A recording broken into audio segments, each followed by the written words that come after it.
a presidential task force was appointed by the president to deal with the issue of radicalization.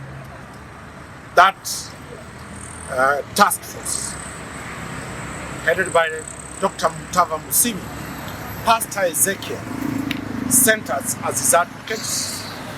We wrote to that task force to be allowed to present the views of Pastor Ezekiel over those issues. We went to Kilifi. We were denied a chance to address that task force. We went to Kwale. We were not allowed to address the task force.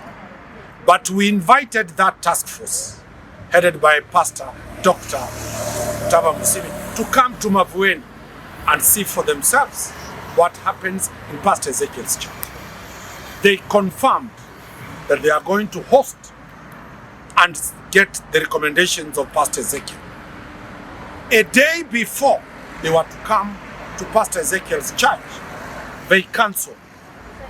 Reasons were not given. So Pastor Ezekiel's voice was never heard to that task force.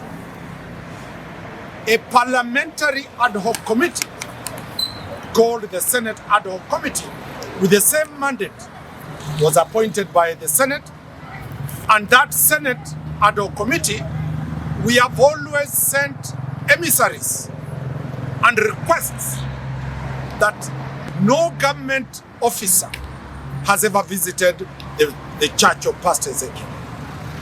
No task force has ever visited the church of Pastor Ezekiel.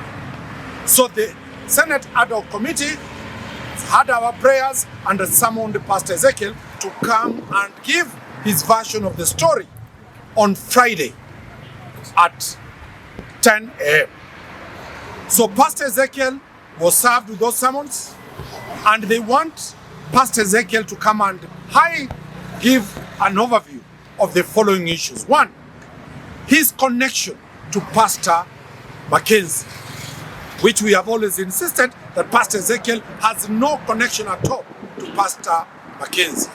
His name is Pastor Ezekiel Odero, the other one is Pastor Mackenzie. Number two, on the question of the TV station, and Pastor Ezekiel's position has always been that he wanted to buy a TV station from Pastor Mackenzie. He paid a deposit of 500,000 shillings, and that deal never went. Pastor Ezekiel went and bought a new TV station that is running up to today. Third, on the issues about the sources of finance, because the Senate wants to know, how does he fund his church function?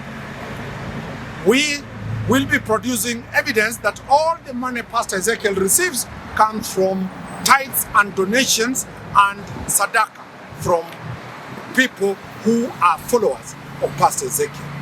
The fourth issue is about the registration of the church. As you are aware, the Registrar of Societies refused to accept the documents for registration of the Church of Ezekiel.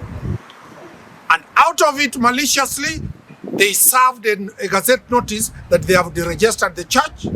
We went to the High Court, and the High Court vacated those orders, and the matter is in court.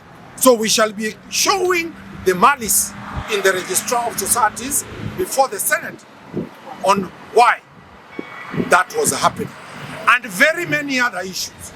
So we have come to confirm Pastor Ezekiel will be coming, and we have come to give the itinerary of how Pastor Ezekiel will come. He will start with a prayer at Bishop Mwiru's church at 6 a.m. And all the members of the church will pray for him, because the tribulation Pastor Ezekiel has faced are tribulations that nobody has ever faced in this country. So members of his church will congregate at Odeon Cinema, Church of Pastor Mwiru, at 6 in the morning for prayers and dedication to the pastor as he comes to face the Senate. From there, he will walk with his lawyers, accompanied by followers, because the church does not belong to Pastor Ezekiel, to the Senate. We will be going to notify the police officers at Central Police Station that Pastor Ezekiel will be walking from church, from where he will be given dedication to God. Then he comes to face Senate and he gives his story to the whole world that Pastor Ezekiel is as white as his clothes that he wears are white. We are currently at Central Police Station. We have decided to use Central Police Station as a focal point as well as our North Star. Pastor Ezekiel will be in Nairobi. We have informed them that Pastor is going to be around, and we have told them that our projection shows that probably there will be quite a number of people, such that they do not then intercept us on the way or ask us what procession is all about, or think that maybe we are going to address a crowd, or probably think that we are having a maandamano. So we have informed them that, we have written letters, the OCPD is now informed well, the OCS is informed well, and we anticipate that they will not be having any problem with us. At least we have given them up to about 72 hours notice.